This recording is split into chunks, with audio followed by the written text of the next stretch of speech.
Hello and welcome to the Reluctant Gurus. I'm Shannon and the other half is Anne-Marie, and today we are going to be continuing on our introduction to creativity at home with another new exercise, this time centered around Japanese haiku. Now, don't be put off when we say poetry. What we found a lot in our workshops is that people are scared of poetry, but once they actually do the exercise, they're amazed by what they can come up with. So just be open. All you will need for this is a pen and some paper. So we're going to be looking at the example of 17th century Buddhist poet Machiwa Basho, and trying to use poetry as a way of transmuting our own personal circumstances and finding a sense of connection to the wider world and nature, and hopefully along the way finding a sense of peace for ourselves as well. The beauty of poetry is that it is extremely efficient and it can be the essence of what you're trying to say, and none more so than haiku. It's such a short form of poetry. It's a traditional form of Japanese poetry that developed in the mid-1600s, and Machiwa Basho was very important to its development, and it grew into a very important sense of poetry.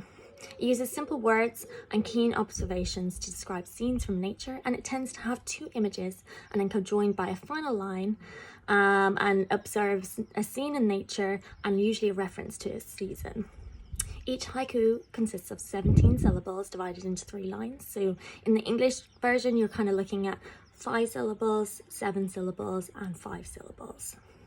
So for example, one of Basho's most famous haikus is, "The old pond, a frog jumps in, the sound of water." So it's very short, very concise, and just a beautiful image there connecting you to nature.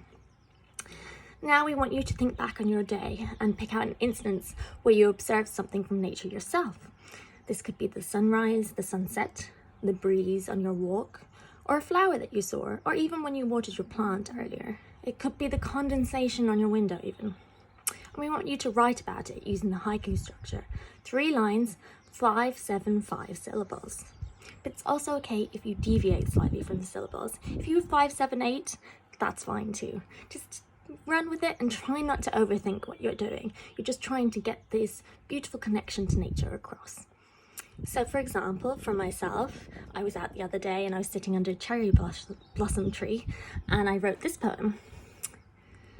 "With regret, we watch our lives scatter like blossoms, awaiting yet full bloom." So that connected it to the current situation we're in, but also to the beautiful cherry blossoms, which are currently scattering all over the lawn outside. So do let us know how you get on, and don't forget to tag us in your poetry as well. Keep safe, and we'll chat to you soon. Keep creative.